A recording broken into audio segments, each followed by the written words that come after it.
شرک فی الذات، یہ دو قسم کے مذاہب میں دو مختلف صورتوں میں ظاہر ہوا۔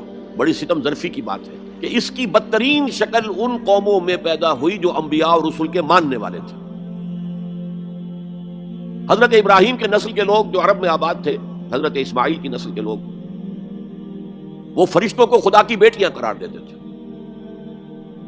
اور ان کی اکثر دیویوں کے نام مؤنث ہے، اسی لیے لات، عزا، عزا عزیز کا مؤنث ہے، منات، لات۔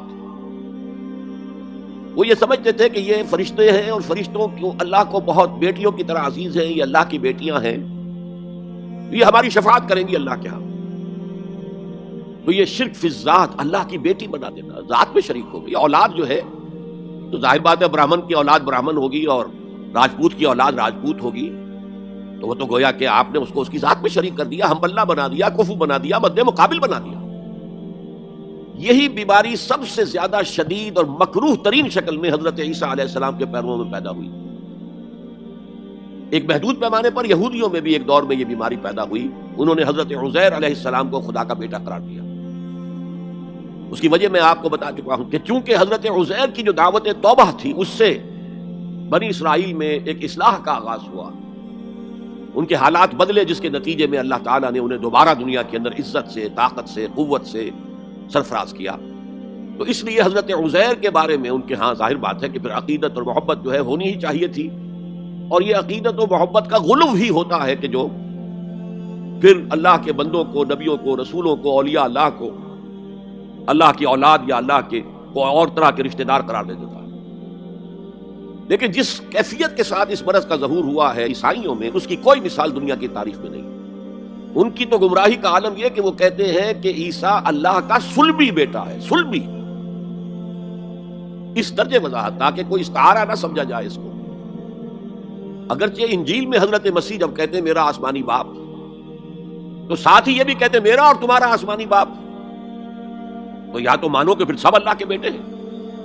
یہ باپ استعارے کے طور پر استعمال کیا گیا، جسے والد پالتا ہے، پوستا ہے، اسی طرح اللہ تعالیٰ اپنی اولاد فرمایا ہے، حدیث میں آیا ہے الخلق عیال اللہ، تمام مخلوقات جو ہیں اللہ کے کنبے کے مانند ہیں، اللہ ان کا پالنے والا، پوسنے والا ہے، اس معنی میں میرا آسمانی باپ، میرا اور تمہارا آسمانی باپ۔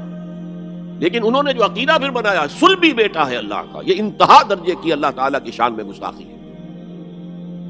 میں نے عرض کیا تھا قرآن مجید میں جتنا غضب اللہ کا، جتنا غصہ اس پر آتا ہے اور کسی طرح کے شرک پہ نہیں آتا۔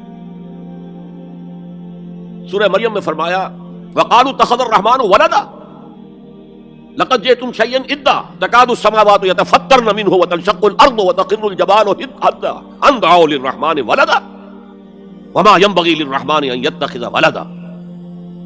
اگر اس کے لہجے کو آپ سمجھ سکیں، اس میں جو غضب مضمر ہے، چھپا ہوا ہے، اسے پہچان سکیں، کلام کی اگر شناخت ہو، وَقَالُوا اتَّخَذَ الرَّحْمَنُ وَلَدًا، انہوں نے کہا رحمان نے کسی کو بیٹا بنایا۔ لَقَدْ جِئْتُمْ شَيْئًا إِدًّا، تم ایک بہت ہی خطرناک، خوفناک، بہت ہی گستاخی والی بات لے کر آئے، اور وہ کتنی بڑی گستاخی ہے اللہ کی جناب میں۔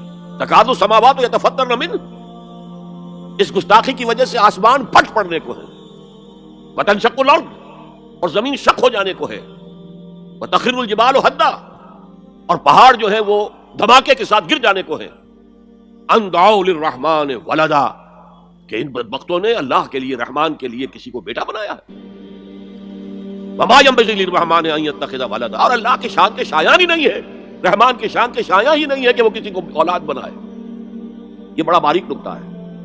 اولاد کی ضرورت تمہیں ہوتی ہے، خواہش تمہیں ہوتی ہے، تمہیں معلوم ہے کہ ہم فانی ہیں، موت آئے گی تو ہمارا تو وجود ختم ہو جائے گا۔ اب اولاد کے ذریعے سے ہمارا ایک مانوی تسلسل برقرار رہے گا، ہمارا نام دنیا میں چلے گا، تو یہ تمہاری ضرورت ہے، رحمان کے شایان شان نہیں۔ وہ تو اس کی شان یہ ہے حی لا یموت ابدا ابدا، کبھی بھی اس کے اوپر موت طاری ہونے والی نہیں ہے، وہ الحی۔ اسی کی نفی کی ہے اللہ نے بہت جامعیت کے ساتھ 4 آیتوں کی ایک صورت میں، جس کو حضور نے کہا کہ ثلث قرآن کے مساوی ہے، تہائی قرآن کے برابر ہے سورہ اخلاص۔ قل هو اللہ احد اللہ الصمد لم یلد ولم یولد ولم یکن له کفوا احد۔ کہہ دو، اعلان کر دو اے محمد صلی اللہ علیہ وسلم، اللہ اکیلا ہے، احد، اللہ ایک نہیں، ایک تو واحد سے کا ترجمہ ہوگا، اللہ واحد، احد، اکیلا تنہا، کوئی اس کا ساجی نہیں ہے۔ اللہ الصمد، صمد اس کو کہتے ہیں کہ جس کا کوئی سہارا لیا جائے، جس کے سہارے سے کوئی چیز قائم ہو۔